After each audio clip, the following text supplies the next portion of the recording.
आप देख रहे हैं वीडियो पेपर भारत, हर सच के साथ हम मिलेंगे।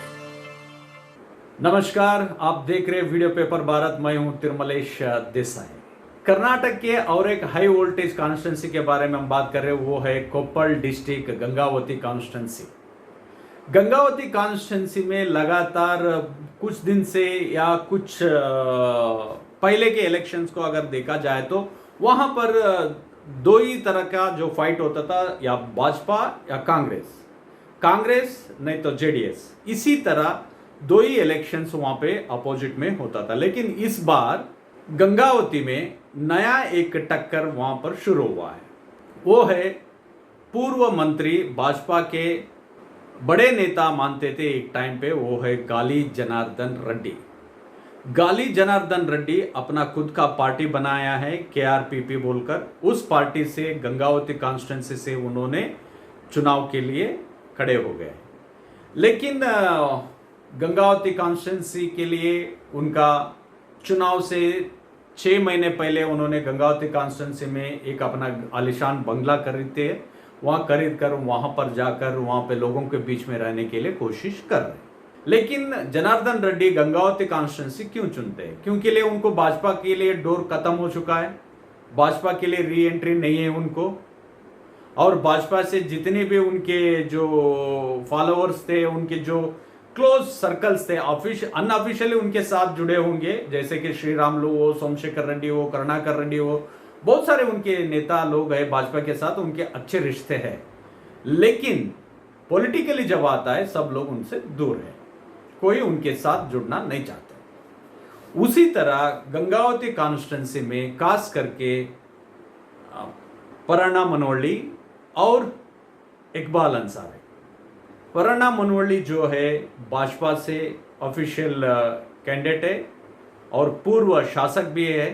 15th असेंबली के लिए वो शासक भी थे और उन्होंने इकबाल अंसारी को चुनाव में हराकर उन्होंने 15th असेंबली के लिए वो जीत कर आए थे।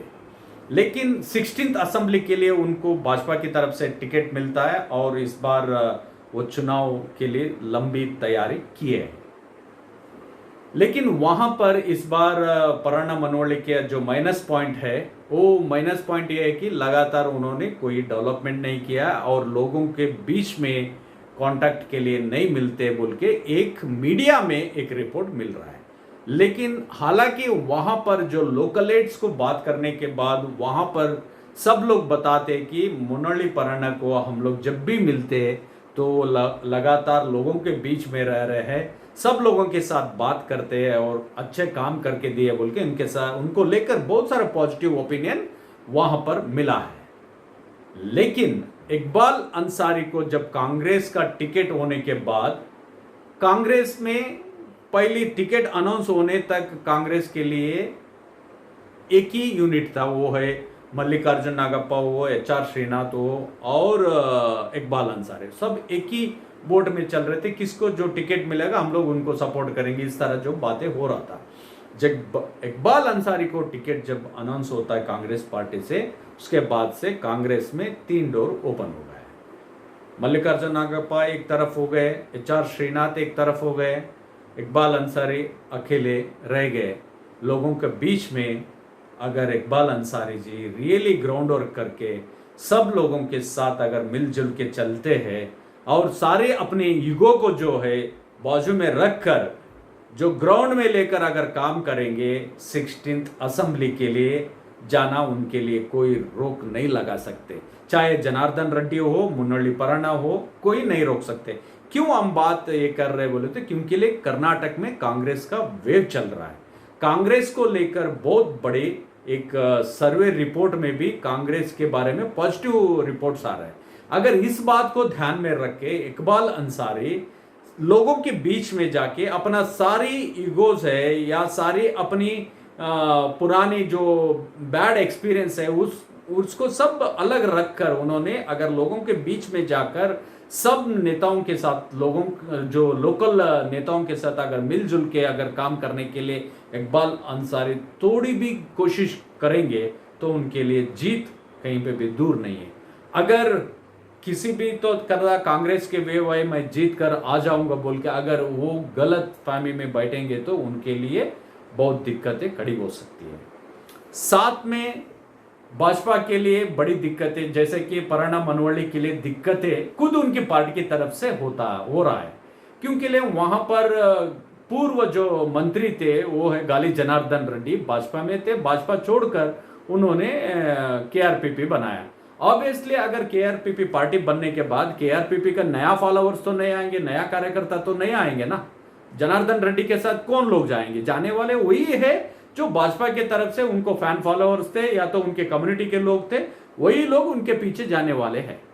अगर भाजपा के जो कार्यकर्ता है जनार्दन रेड्डी की तरफ चले गए तो मुश्किलें पराना मनवल्ली के लिए बन सकता है। तो हालांकि उन्होंने मीडिया के लिए इतना बड़ा खर्च करके उन्होंने हर जगह पे उन्होंने प्रमोशन करना और बहुत सारे बाइक्स सब कार्यकर्ताओं को देना, बहुत ज़्यादा सोशल मीडिया में एक्टिवेट करके हर जगह पे एडवर्टाइजमेंट और मार्केटिंग का जो स्ट्रैटेजी बनाने के लिए जो जनार्दन रेड्डी माने जाते हैं वो तो नंबर 1 है, उसमें वो करेंगे उसी मामले में। तो कर उन्होंने अपना पॉपुलैरिटी जो सोशल मीडिया में ट्रेंड बना के रखे है वो वोट में कन्वर्ट होने के लिए बहुत टाइम लगता है, वो लग रहा है भी, क्योंकि गंगावती कॉन्स्टिट्यूंसी को वो 6 महीने पहले या 1 साल पहले आए होंगे, लेकिन वहां का जो पल्स है वो सिर्फ यही 2 लोगों को पता होगा, वो है पराना मनवल्ली या तो इकबाल अंसारी। अगर ये 2 लोग अगर बहुत सही तरीके से काम करोगे तो दोनों में से एक चुनकर 16th असेंबली के लिए जाने वाले। जैसा कि जनार्दन रेड्डी का हम लोग बात करने गए तो जितना मीडिया में उनके बारे में हाइप दिख रहा है उतना वहां पर उनके लिए पॉजिटिव सेंस नहीं आ रहा है, पॉजिटिव जो रिपोर्ट्स है उनके बारे में नहीं आ रहे। खुद उनके लिए बहुत अलग अलग ही तरफ के जो लोग वहां का लोकल रिपोर्ट हम लोग बात करने गए तो वहां पर उनके लिए एक ग्राउंड लेवल का जो लोकल लैंग्वेज में बोला जाता है, अरे पैसा दे रहे पैसा लेंगे हम लोग, वोट किसको डालना है उसी को डालेंगे, इस तरह वहां पर बातें हो रहा है। अगर इस तरह बातें होके उनको जो पार्टी में जैसे कि जनार्दन रेड्डी खुद एक पब्लिक फंक्शन करते हैं तो उस पब्लिक फंक्शन के लिए लोगों को लाने के लिए पैसा देना पड़ रहा है, खुद कोई उनके ऊपर जो फैन फॉलोअर्स है कार्यकर्ता है उनका पार्टी के लिए कार्यकर्ता लगातार वहां पर, और एक उनके ऊपर एक लोकल लीडर्स का एक कहने की बात है, खुद जनार्दन रेड्डी के लिए वहां पर कोई भी लोकल एड्स उनके साथ बहुत कम नजर आ रहे, सारे की सारी बल्लारी का जो टीम है उनका जो कार्यकर्ता है वही कार्यकर्ता लोग गंगावती में बैठकर पूरा केआरपीपी को संभाल रहे हैं। तो वहां बल्लार में रहने वाले उनके कार्यकर्ता को गंगावती के बारे में क्या मालूम होगा, किस तरह वो लोग कहां पर उनका स्ट्रैटेजी बनाएंगे, तो ये सब चीजें सोचने की बात है। हालांकि जनार्दन रेड्डी के लिए जीत उतना आसानी नहीं है गंगावती में, हालांकि वो 30 या 40 कॉन्स्टिट्यूंसी में वो कैंडिडेट्स अपने कैंडिडेट्स को चुनाव के लिए कॉन्स्टिट्यूंसी में खड़ा किए है, लेकिन उतना आसानी तो नहीं है। गंगावती कॉन्स्टिट्यूंसी उनके लिए बहुत टफ कॉन्स्टिट्यूंसी हुआ है, उनका जो कैलकुलेशन जो लेकर चल रहा है तो उतना आसानी नहीं है, क्योंकि एक तरफ कर्नाटक में पूरा कांग्रेस का वेव चल रहा है, दूसरी तरफ जो भाजपा के लिए बड़े बड़े जो स्टार कैंपेनर्स कर्नाटक में घूम रहे, फिर भी उनके लिए कोई फायदा नहीं हो रहा। उस टाइम पे वो भी इलेक्शन 6 महीने रहने के टाइम पे उन्होंने नया पार्टी खड़ा करके उसके लिए वोट बैंक हम लोग खड़ा करेंगे बोल के सोचने का जो गलत एस्टिमेशन जो है जनार्दन रेड्डी के लिए कहीं ना कहीं ये गलत साबित होगा बोलकर वहां पर जो लोकलेट्स है वो बात कर रहे हैं और ग्राउंड रिपोर्ट भी यही मिल रहा है। लेकिन अगर जनार्दन रेड्डी का जो स्टार लक अच्छा है और वो चुनाव के लिए अच्छी तरफ से लोगों के बीच में रहकर अगर काम करेंगे और गंगावती कॉन्स्टिट्यूंसी के बारे में और ज़्यादा जानकारी लेकर अगर आगे बढ़ेंगे तो उनके लिए 16th असेंबली जाने के लिए कोई भी प्रॉब्लम नहीं हो सकता है। लेकिन जो वोटर का जो डिसीजन है उसी डिसीजन से गंगावती में कौन नेक्स्ट एमएलए बनेंगे और 16th असेंबली के लिए कौन गंगावती का शासक बनेंगे वो तो May 13 के बाद ही पता चलेगा। तब तक आप अगर हमारा चैनल सब्सक्राइब नहीं किया तो सब्सक्राइब कीजिए और एक नया अपडेट के साथ नया वीडियो में आपके साथ मुलाकात होगा।